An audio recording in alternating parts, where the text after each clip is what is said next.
ओम शांति। आज है 5 अगस्त 2023। आज बाप दादा के अनमोल मधुर महावाक्य सुनते हैं। मीठे बच्चे, तुम अभी तिवाटे पर खड़े हो। एक तरफ है दुख धाम, दूसरी तरफ है शांति धाम और तीसरे तरफ है सुख धाम। अब जज करो हमें किधर जाना है।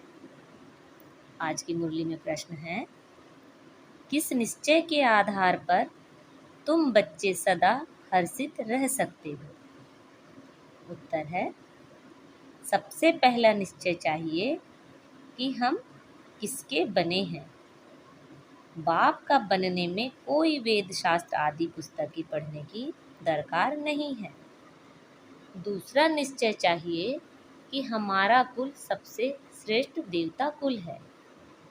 इस स्मृति से सारा चक्र याद आ जाएगा। बाप और चक्र की स्मृति में रहने वाले सदा हर्षित रहेंगे। आज मुरली में गीत बजा है, किसी ने अपना बना के मुझको। ओम शांति। तुम बच्चों को तो पहले पहले खुशी होती है, हम किसके बने हैं। ऐसे नहीं कहेंगे हम गुरु के बने हैं। बनना होता है बाप का, शरीर छोड़कर भी फिर बाप का बनना होता है। यहाँ भी बाप का बनना है।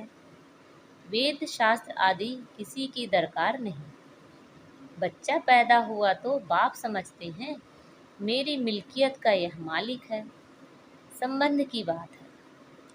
तुम बच्चे भी जानते हो, हम वास्तव में पहले भी पारलौकिक बाप शिव बाबा के बच्चे हैं। पहले हम आत्मा हैं, पीछे हमको शरीर मिलता है। तुमको शरीर तो है, अब तुमको बेहद का बाप मिला है। उसने आकर अपना परिचय दिया है। तुम कहते हो बाबा हम आपके हैं और कोई संबंध नहीं। बाप के बच्चे बने हो, यह कहते हैं मैं कोई गुरु गोसाई नहीं हूँ। बोर्ड पर भी ब्रह्मा कुमार कुमारियों का नाम लिखा हुआ है, तो जरूर बाप भी होगा। लिखते हो हम ब्रह्मा कुमार कुमारियाँ हैं। यह संबंध हुआ ना, माँ बाप का संबंध चाहिए। गाते भी हैं तुम मात पिता हम बालक तेरे। आत्मा को जैसे वह अविनाशी याद है। हम आपके जब बालक बनेंगे तब हम वर्षा लेंगे। अभी तुम जानते हो हम मात पिता के बने हैं। हम शिव बाबा के बच्चे हैं तो जरूर बाप और वर्षा याद आता है। तुमको कोई पुस्तक आदि नहीं पढ़ाया जाता, तुमको सिर्फ निश्चय कराया जाता है बाप के बने हो तो अब उनको याद करो। बाप कहते हैं मेरे को याद करने से तुम ऐसा लक्ष्मी नारायण बनेंगे। कितनी सहज बात है। विशाल बुद्धि होना चाहिए ना। और तो कुछ नहीं समझाते हैं, सिर्फ अपने कुल की बात ही बतलाते हैं कि कैसे हम 84 जन्म के चक्र में आते हैं। बाकी वेद शास्त्र आदि पढ़ने से भी तुमको छुड़ाते हैं। बाप को ही याद करते रहना है। यह भी बुद्धि में है कि सृष्टि चक्र कैसे फिरता है। उसके आदि मध्य अंत को जानने से ही तुम उच्च से उच्च बनते हो, स्वर्ग के मालिक बनते हो। तुमको सदैव के लिए हर्षित मुक्त बनाता हूँ। कितनी सहज बात है, परंतु फिर भी भूल जाते हो। क्या कारण है? माँ बाप को कभी बच्चे भूलते नहीं हैं। बाप और वर्षे को याद करो तो सदैव हर्षित रहेंगे। जब कोई दुख होता है तो बाप को ही याद करते हैं। जरूर बाप ने सुख दिया होगा। कोई दुख देते हैं तो कहते हैं हाय बाबा, हाय भगवान। हर जन्म में हाय हाय करते आए हैं। अब तो तुम बच्चों को बिल्कुल सहज समझाते हैं। भल तुम तंदुरुस्त ना हो, फिर भी कितने भी बीमार हो तो भी तुम सर्विस कर सकते हो। जैसे बीमारी में मनुष्य को कहते हैं राम राम कहो, तुम भी बीमारी में फिर औरों को बोलो शिव बाबा को याद करो। यह जरूर औरों को याद कराना पड़े। मरने की हालत में भी तुम यह नॉलेज औरों को दे सकते हो। परमात्मा के तुम बच्चे हो, उनको याद करो। शिव बाबा बेहद का बाप है, वही वर्षा देंगे। सर्विस वह का शौक होगा तो मरने समय भी किसको ये ज्ञान देंगे। ऐसे नहीं हॉस्पिटल में पड़े रहें और मुख बंद हो जाए, मुख से कुछ ना कुछ निकलता रहे। कितनी अच्छी अवस्था होनी चाहिए। बीमारी में भी बहुत सर्विस कर सकते हैं। मित्र संबंधी आएंगे, उनको भी कहेंगे परमात्मा को याद करो, वही सबका रखवाला है, इसलिए शिव बाबा को याद करो। वह एक है, वर्षा भी सबको एक से मिलता है। लौकिक संबंध में वर्षा मेल को मिलता है। कन्या है ही 100 ब्राह्मणों से उत्तम। पवित्र को दान दिया जाता है। तुम कन्याएं सबसे पवित्र हो, इसलिए कहते हैं हम कन्या को दान देते हैं। वह बड़ा दान समझते हैं। वास्तव में वह कोई दान होता नहीं। दान तो अभी तुम करते हो, कहते हो हम अपनी कन्या शिव बाबा को देते हैं स्वर्ग की महारानी बनाने के लिए। परंतु कन्या भी ऐसी अच्छी पढ़ी लिखी हो, अपने दैवी कुल की हो, तो जो समझाने से छठ समझ जाए। सर्विस से बल बच्चे चाहिए। छोटे बच्चों को तो नहीं संभालना है। कोई को भी समझाना बड़ा सहज है कि शिव बाबा तुम्हारा बेहद का बाप है। चित्र सामने है, देखो। यह ऐसा सतयुग का वर्षा पा रहे हैं। इन लक्ष्मी नारायण को वर्षा कहाँ से मिला? कितनी सहज बात है, इसलिए बाबा बड़े चित्र भी बनवा रहे हैं। अभी यह नाटक पूरा होता है। हमने 84 जन्मों का पाठ बचाया। अब वापस बाबा के पास जाते हैं, फिर नई दुनिया में आएंगे। हमारा बाबा नई दुनिया का रचयिता है, उसका हमको मालिक बनाते हैं। आपको भी तरीका बतलाते हैं कि बेहद बाप से सदा सुख का वर्षा तुमको कैसे मिलेगा। एक तो समझाओ, मैं आत्मा हूँ, मैं आत्मा खाती हूँ, मैं आत्मा चलती हूँ। यह बड़ी अच्छी प्रैक्टिस चाहिए। देह अभिमान टूट जाए, देह अभिमानी को लौकिक संबंध याद आएंगे। देही अभिमानी को पारलौकिक बाप ही याद पड़ेगा। उठते बैठते चलते यह बुद्धि में रखना है, मैं आत्मा हूँ। बाप की मत पर चलना है। शिव बाबा मत दे रहे हैं, अपने को आत्मा समझो। मेहनत करनी है, स्वर्ग के भांति तो बनेंगे, परंतु थोड़े में खुश नहीं हो जाओ। भल स्वर्ग में तो जाएंगे, परंतु पक्के मातेले बनो। मातेला उनको कहा जाता है जो बाप दादा को ही याद करते हैं। दूसरा कोई याद पड़ता तो वह सौतेले हो जाते हैं। बहुत हैं जिनको दोनों याद पड़ते रहते हैं। यह बाप है अविनाशी, स्वर्ग का वर्षा देने वाला। यह भी कुल है, वह भी कुल है। उनसे तो दुख ही मिलता है, बाकी अल्पकाल क्षण भंगुर सुख का वर्षा मिलता है। अब बुद्धि से जज करना है, हम किस तरफ जा रहे हैं और किस तरफ जाएं, लौकिक तरफ व पारलौकिक तरफ। बुद्धि कहती है पारलौकिक बाप के बनकर हम क्यों नहीं स्वर्ग तरफ जाएं। लौकिक संबंध से जीते जी मरना है, पारलौकिक बाप का बनने से स्वर्ग का मालिक बनेंगे। यहाँ तो नर्क के मालिक बनते हैं। अब आत्मा कहती है बुद्धि को कहाँ जोड़ें, अपने शांति धाम सुख धाम में जाएं या यहाँ जाएं। वास्तव में यहाँ जाएं। यह उठना ही नहीं चाहिए। यहाँ तो जन्म जन्मांतर रहे हैं, अब तो हम पारलौकिक बाप को कभी छोड़ेंगे नहीं। यहाँ तुम बच्चे सम्मुख बैठे हो, तुम्हारा लौकिक संबंध कोई है नहीं। बुद्धि कहती है हम तो बाबा के साथ मुक्ति धाम शांति धाम जाएं। सवेरे उठ ऐसे ऐसे बैठ विचार सागर मंथन करना चाहिए। बैठने से बड़ा मजा आएगा। अब किस तरफ जाना है, नर्क तरफ क्यों जाएं? यह माया बड़ा धोखा देती है। अभी तो तुम्हारे पास एम ऑब्जेक्ट है, अभी तुम किनारे पर हो। जानते हो इस तरफ तो दुख ही दुख है, उस तरफ 21 जन्मों का सुख है। बाप कहते हैं मेरे को याद करो, क्योंकि मेरे पास आना है। माया कहती है दुनिया तरफ जाओ। कहाँ जाएं? रास्ता तो मिला है, एक तरफ है स्वर्ग में जाने का रास्ता, दूसरी तरफ है नर्क में जाने का रास्ता। टिवाटा होता है ना, 3 गली के बीच में टिवाटा होता है। अब हम किस तरफ जाएं? एक गली है मुक्ति की, एक गली है जीवन मुक्ति की, और एक है नर्क की। जैसे 3 नदियों का संगम है, 3 वाटिकाएं हैं, एक वाटिका में हम हैं। टिवाटे का मिसाल अच्छा है। अब कहाँ जाएं? नर्क का तो विनाश होना है। यहाँ दुख बहुत है। अभी हम टिवाटे पर खड़े हैं, पीछे तो नहीं हटेंगे। दुख की गली से निकाल बाबा ने टिवाटे पर खड़ा किया है।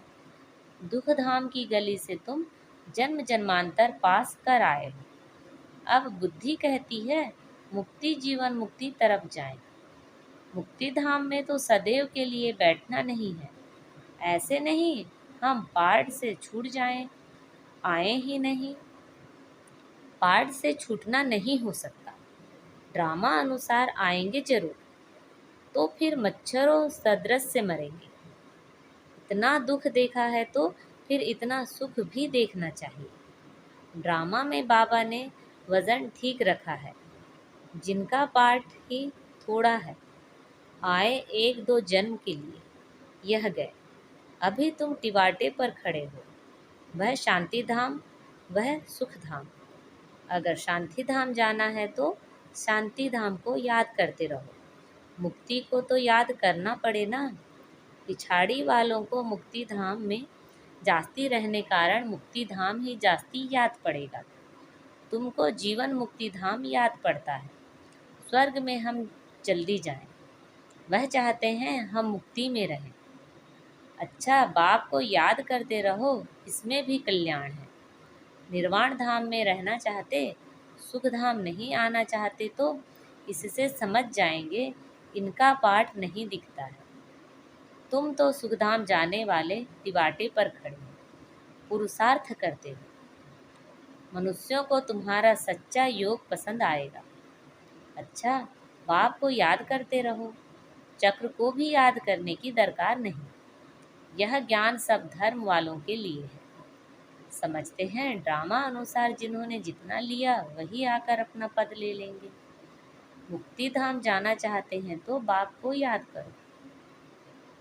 अगर चाहो हम सदैव सुखी रहें तो वहाँ सतयुग में शांति भी है, सुख भी है। जो जिस तरफ का होगा उनको वहाँ वर्षा लेना है। सर्व का मुक्ति जीवन मुक्ति दाता तो बाप है ना। 1-2 को जन्म लेने होंगे तो इसमें ही सुख भी देखेंगे, दुख भी देखेंगे। जैसे मच्छर आया और गया, वह कोई अमूल्य जीवन नहीं कहेंगे। तुम तो सदैव हर्षित रहने वाले हो। तुम लाइट हाउस हो, खड़े हो, दोनों रास्ता दिखा सकते हो। चाहे मुक्ति धाम चलो, चाहे जीवन मुक्ति धाम चलो, दोनों को याद करो। इसमें शास्त्र आदि पढ़ने की कोई दरकार नहीं। कुमारियों के लिए तो बहुत सहज है, क्योंकि सीढ़ी नहीं चढ़ी है। छोटेपन में पढ़ना अच्छा होता है, क्योंकि बुद्धि अच्छी होती है, कोई की याद नहीं रहती है। तुम सब कुमारियाँ हो, तुम्हें और कुछ करना नहीं है, सिर्फ पढ़ाई में लग जाओ, बस बेड़ा पार है। यह बातें बेहद का बाप ही समझाते हैं, जो फिर हमको स्वर्ग का मालिक बनाते हैं। चित्र भी है हमको ऐसा बनना है। बाप कहते हैं इस पढ़ाई से तुम 100 देवता बनेंगे। अभी यह खेल पूरा होना है। मनुष्य तो घोर अंधियारे में पड़े हैं, तुम अब सोझरे में हो। बाप ने आकर नींद से जगाया है। यह बुद्धि को आत्मा को जगाया जाता है। बाप आकर के जगाते हैं। जागो, सुखधाम के लिए पुरुषार्थ करो। जो तुम्हारे कुल के होंगे वह आते रहेंगे, वृद्धि को पाते जाएंगे। तुम्हारी प्रजा कितनी बनती है तुम हिसाब लगा सकते हो? नहीं, कोई कितना सुनते हैं, कोई थोड़ा सुनकर चले जाते हैं। हिसाब थोड़े ही निकाल सकते हैं। बड़ी माला, छोटी माला, साहूकार प्रजा कैसे बनती है, कौन बनते हैं, वह सब बुद्धि में है। मुख्य सूर्यवंशी महाराजा महारानी कौन बनेंगे, फिर चंद्रवंशी कौन बनेंगे, कितनी प्रजा बनना है, सब बातें तुमको यहाँ बतलाई जाती है। सारे झाड़ अथवा सभी धर्मों के चक्र के बीच से कैसे टाल टालियाँ, पत्ते आदि निकलते हैं, अभी भी पत्ते निकलते रहते हैं। वहाँ निराकारी दुनिया एकदम खाली हो जाएगी, फिर विनाश होना चाहिए। बड़ी लड़ाई में करोड़ों मरे होंगे, अनगिनत। यहाँ तो कितने खल्लास होंगे, बाकी थोड़े सतयुग में आकर राज्य करेंगे।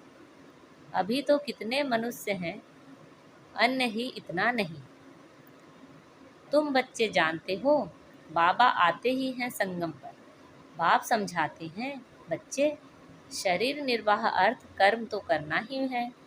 हर बात में राय पूछते जाओ, हर एक का हिसाब किताब अपना अपना है। श्रीमत अविनाशी सर्जन से लेते जाओ, सबको अपनी अपनी दवाई बताएंगे। समझाया जाता है यह दुनिया खल्लास हुई पड़ी है, अब बाप को याद करो तो बेड़ा पार हो जाएगा। बाप आए ही हैं नर्क का विनाश कर स्वर्ग की स्थापना करने।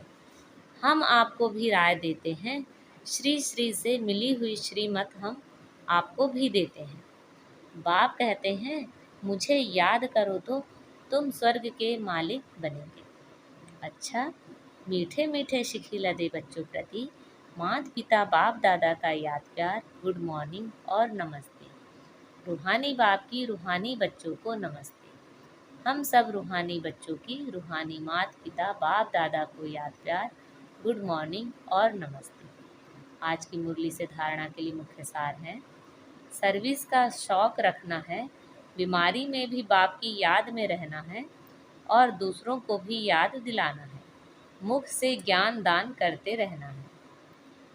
पक्का मातेला बनना है, अर्थात एक बाप की ही याद में रहना है।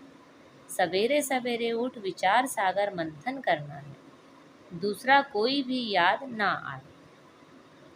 आज बाबा ने वरदान दिया है, अपनी शुभ और शक्तिशाली भावनाओं द्वारा विश्व परिवर्तन करने वाले विश्व कल्याणकारी भव। आप बच्चों के मन में सदा यही शुभ भावना है कि सर्व का कल्याण हो, हर आत्मा अनेक जन्म सुखी हो जाए, प्राप्तियों से संपन्न हो जाए। आपकी इस शुभ और शक्तिशाली भावना का फल विश्व की आत्माओं को परिवर्तन कर रहा है। आगे चल प्रकृति सहित परिवर्तन हो जाएगा, क्योंकि आप संगम युगी श्रेष्ठ आत्माओं को ड्रामा अनुसार प्रत्यक्ष फल प्राप्त होने का वरदान है। इसलिए जो भी आत्माएं आपके संबंध संपर्क में आती हैं, वह उसी समय शांति व स्नेह के फल की अनुभूति करती हैं। आज का स्लोगन है, त्रिकालदर्शी स्थिति में स्थित रहकर निर्णय करो तो हर कर्म में सफलता प्राप्त होगी। त्रिकालदर्शी स्थिति में स्थित रहकर निर्णय करो तो हर कर्म में सफलता प्राप्त होगी। अच्छा, ओम शांति।